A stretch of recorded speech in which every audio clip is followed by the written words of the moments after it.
There are 4 basic types of questions that you could be asking your intuition. In this video, I'm going to explain what those are and when to use them. Each question can be either a yes or no question, where the answer is just yes or no, or an open-ended question, where the answer is a bit more complicated than just yes or no.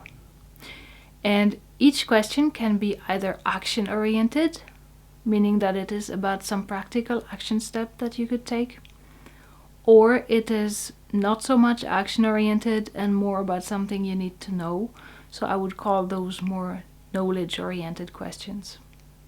So that gives us 4 basic types of questions. Action-oriented, yes or no. Action-oriented, open-ended. Knowledge-oriented, yes or no. And knowledge-oriented, open-ended.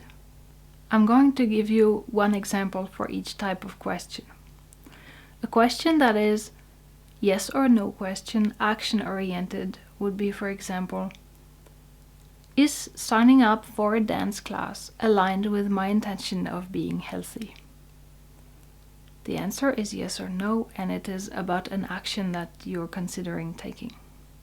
A question that is action-oriented but open-ended would be, for example, what is my next step towards my goal of being healthy?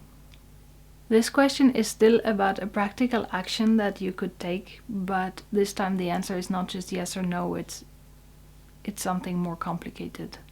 Now, a yes or no question that is knowledge-oriented instead of being action-oriented would be, for example, is compassion one of my strongest soul-level gifts?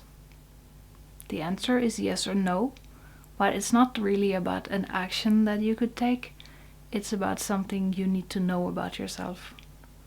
And a question that is open-ended and knowledge-oriented would be, for example, what are my strongest soul-level gifts? It is about something that you need to know, and it's completely open-ended. You will just receive an answer. So these are the 4 types of questions. It's really simple. Now the question is when to use which one. When you're a beginner and just starting to develop your intuition, I recommend that you start with yes or no questions, because they're much easier. Once you are used to receiving yes or no accurately and reliably, then you can move on to open-ended questions. But that doesn't mean that yes or no questions are suitable only for beginners.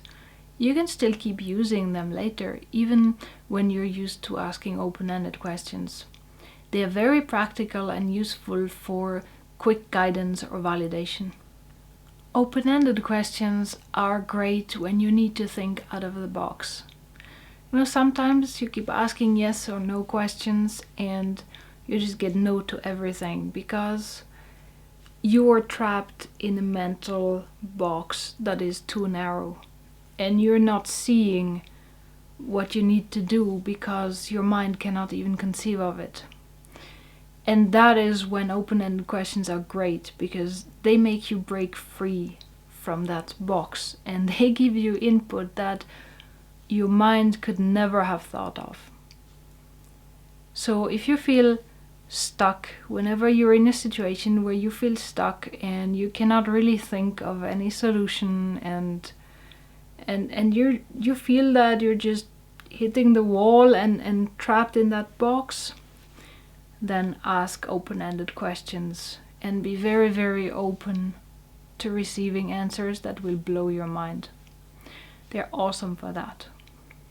After all, when you ask for intuitive guidance, the input you receive comes from your soul. It goes way beyond your mind, and it's often stuff that your mind couldn't have possibly thought of. And if you ask only yes or no questions, you are still in your mind. The things you ask about are still things that your mind has imagined or come up with. And this can keep you stuck. So as soon as you're able to ask open-ended questions to break out of that mind level thinking. As for action-oriented questions versus knowledge-oriented questions, well, that's pretty obvious. If you need to know more about yourself, your soul, or some other topic, ask knowledge-oriented questions. If you need specific practical action steps, ask action-oriented questions. It can also be a matter of personality, personal taste. Like, some people are very action-oriented in their personality, so action-oriented questions will be better for them.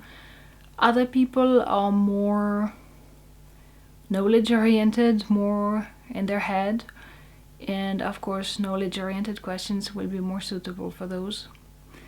But I think the best is to combine both. Knowledge-oriented questions can give you the general direction you're going to, the general idea, and then when you work out the practical details to actually take action and get there, then of course use action-oriented questions there to work out the details. As a general rule, remember that the energy of the question you ask will be reflected in the energy of the answer you receive. Which means that if you ask a flowery, vague, knowledge-oriented, open-ended question, you are not going to get specific, detailed action steps.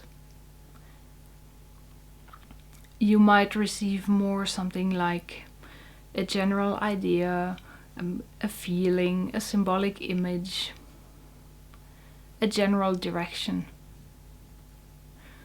So before you ask a question, ask yourself, what kind of answer do I want to receive? Do I want something detailed and action-oriented, or do I want some kind of general knowledge? And based on what you want, pick the question that you need to ask. Action-oriented questions are very powerful, especially because they help you to take intuitive information and bring it down into the physical and really embody it in your actions, in your daily choices. And that's the goal. So they are very, very powerful.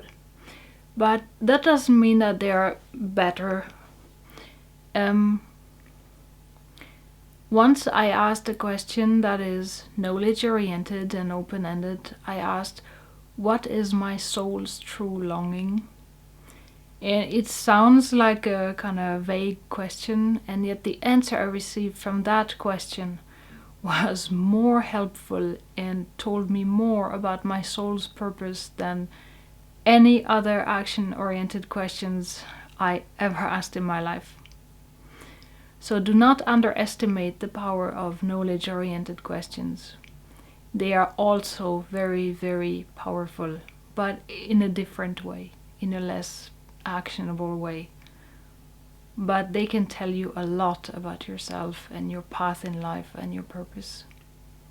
So here you have it, the 4 basic types of questions you can ask your intuition. I hope this was helpful. If you have any questions or anything is unclear, leave a comment under the video. And if you want more tips on intuitive development and spiritual development, subscribe to my channel. My name's Rosine. Have a nice day.